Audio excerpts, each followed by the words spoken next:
జై భారత్ అయోధ్య రాజశ్యామ నమస్కారాలు తెలియజేస్తూ తోటి భారతీయులందరికీ నమస్కారాలు తెలియజేస్తూ ఈనాడు దేశంలో జరిగినటువంటి ఎలక్షన్ ఏదైతే ఎన్నికల యొక్క ఓటింగ్ సరళిని ఒకసారి మనం పరిశీలించినట్లయితే ఈనాడు దేశవ్యాప్తంగా 7 విడతలో జరగబోయేటువంటి పోలింగ్ ఏదైతే ఉన్నదో 6 విడతలుగా పోలింగ్ పూర్తయింది.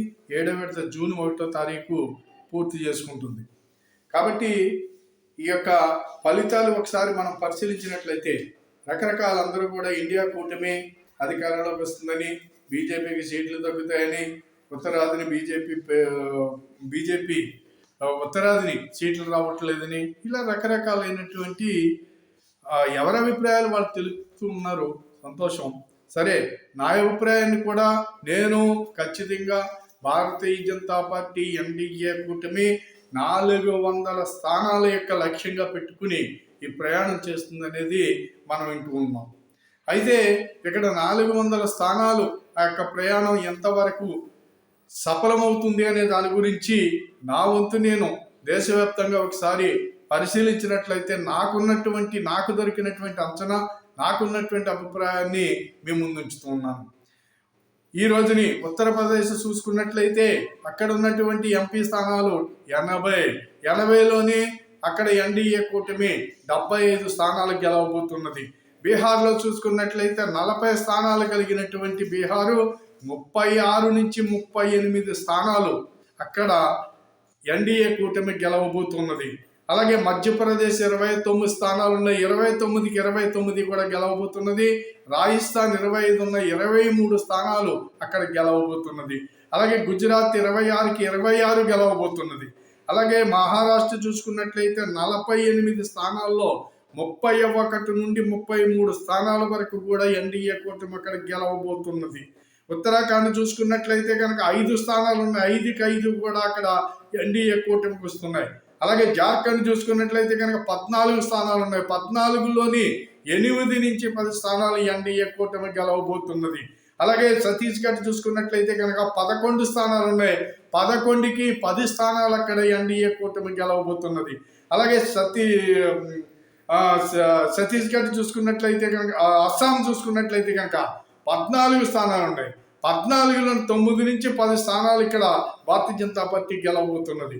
అలాగే ఆంధ్రప్రదేశ్ చూసుకున్నట్లయితే 25 స్థానాలు, 25 స్థానాల్లోని 18 నుంచి 20 స్థానాలు ఇక్కడ ఎన్డీఏ కూటమి గెలవబోతున్నది. అలాగే చూసుకున్నట్లయితే తెలంగాణ చూసుకున్నట్లయితే 17 లోక్సభ స్థానాలకి 10 నుంచి 11 స్థానాలు గెలవబోతున్నది. అలాగే కర్ణాటక చూసుకున్నట్లయితే 28 స్థానాలకి 26 స్థానాలు అక్కడ ఎన్డీఏ కూటమి గెలవబోతున్నది. అలాగే ఒరిస్సా చూసుకున్నట్లయితే కనుక 21 లోక్సభ స్థానాలకి 14 నుంచి 15 స్థానాలు గెలవబోతున్నది అక్కడ. అలాగే తమిళనాడు చూసుకున్నట్లయితే 39 స్థానాలు కలిగినటువంటి తమిళనాడులో అక్కడ 2 నుంచి 4 స్థానాలు గెలవబోతున్నది అక్కడ. అలాగే కేరళ చూసుకున్నట్లయితే ఇక్కడ కేరళలో ఉన్నటువంటి 20 స్థానాలకి ఇక్కడ 1 నుంచి 2 స్థానాలు గెలవబోతున్నది ఇక్కడ. అలాగే ఢిల్లీ చూసుకున్నట్లయితే 7కి 7 స్థానాలు గెలవబోతున్నది.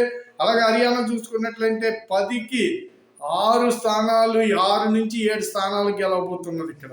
అలాగే పంజాబ్ చూసుకున్నట్లయితే 13 స్థానాలు ఉన్నాయి, 4 నుంచి 5 స్థానాలు ఎన్డీఏ కూటమి గెలవబోతున్నది ఇక్కడ. అలాగే కాశ్మీర్ చూసుకున్నట్లయితే కనుక 6 స్థానాలు ఉన్నాయి, 6 స్థానాల్లోని 3 నుంచి 4 స్థానాలు గెలవబోతున్నది ఎన్డీఏ కూటమి ఇక్కడ. అలాగే బెంగాల్ చూసుకున్నట్లయితే కనుక 42 స్థానాలు ఉన్నాయి బెంగాల్లోని, 42కి 26 నుంచి 28 స్థానాలు ఎన్డీఏ కూటమి అక్కడ గెలవబోతున్నది. అలాగే హిమాచల్ ప్రదేశ్ ఉందంటే 4కి 4 కూడా అక్కడ బీజేపీ గెలవబోతున్నది. అలాగే అరుణాచల్ ప్రదేశ్ చూసుకున్నట్లయితే 2 స్థానాలు ఉన్నాయి, 2కి 2 గెలవబోతున్నది. త్రిపుర చూసుకున్నట్లయితే 2 స్థానాలు ఉన్నాయి, 2కి 2 గెలవబోతున్నది. మేఘాలయ చూసుకున్నట్లయితే 2 స్థానాలు ఉన్నాయి, 2కి 1 స్థానము బీజేపీ గెలవబోతున్నది అక్కడ. అలాగే మిజోరాం చూసుకున్నట్లయితే కనుక 1 స్థానం ఉన్నది, 1 స్థానము కూడా ఇతరులు గెలవబోతున్నారు. అలాగే సిక్కిం చూసుకున్నట్లయితే కనుక 1 స్థానం ఉన్నది, 1 స్థానము ఇతర పార్టీ కాంగ్రెస్ గెలుచుకుంటున్నది. అలాగే గోవా చూసుకున్నట్లయితే అక్కడ కూడా 1 స్థానం ఉంది, ఇతర పార్టీలు గెలవబోతున్నాయి.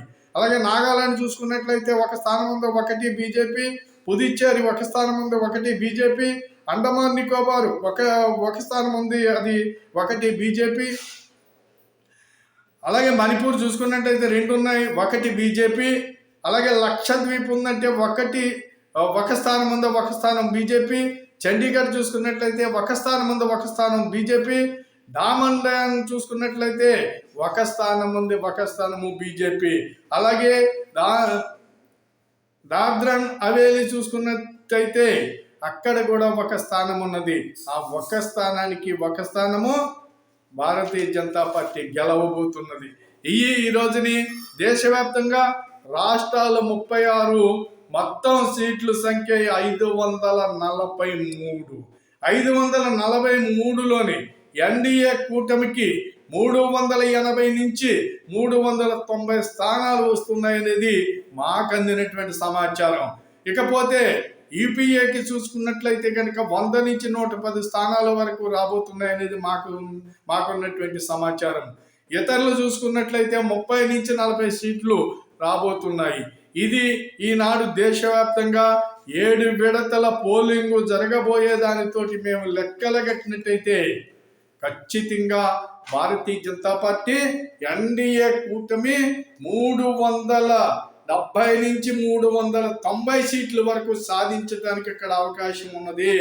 తప్పనిసరిగా ఇక్కడ భారతీయ జనతా పార్టీ 330 నుంచి 340 సీట్ల వరకు గెలవడానికి అవకాశం ఉంది. అందుకు కాబట్టి మిత్రులరా, దేశవ్యాప్తంగా ఏదైతే ఎన్డీఏ కూటమి 400 సీట్లు అనేటువంటి ఒక లక్ష్యంతో ప్రయాణం చేస్తుందో అది ఖచ్చితంగా నెరవేరి తీరుతుంది అనేది మాకున్నటువంటి సమాచారం ప్రకారంగా తెలుస్తుంది. కాబట్టి మిత్రులరా, ఈ యొక్క వీడియో ఏదైతే మా యొక్క సమాచారాన్ని మీకు అందించామో ఇది 10 మందికి షేర్ చేసి సబ్స్క్రైబ్ చేసి దీన్ని నోటిఫికేషన్ చేసుకోండి. దయచేసి మీకు నచ్చితే లైక్ చేయమని చెప్పేసి కోరుతున్నాం. మీరు ఏదైనా మీ దగ్గర ఉన్న సమాచారం ఏదైనా ఉంటే మాకు అందించవచ్చు కామెంట్ రూపంలో. కానీ గైడ్లైన్స్కి కట్టుబడి ఉండాలి. అనవసరమైనటువంటి కామెంట్లు మాత్రం చేయవచ్చు. దయచేసి మా అభిప్రాయాన్ని మేము తెలియజేస్తాం, మీ అభిప్రాయాన్ని కూడా మీరు తెలియచేయండి. అంతవరకే తప్పించి ఏవేవో మాట్లాడటం అది మంచి సంస్కారం అనిపించదని చెప్పేసి ఈ సందర్భంగా కోరుతూ నేను సెలవు తీసుకుంటున్నాను.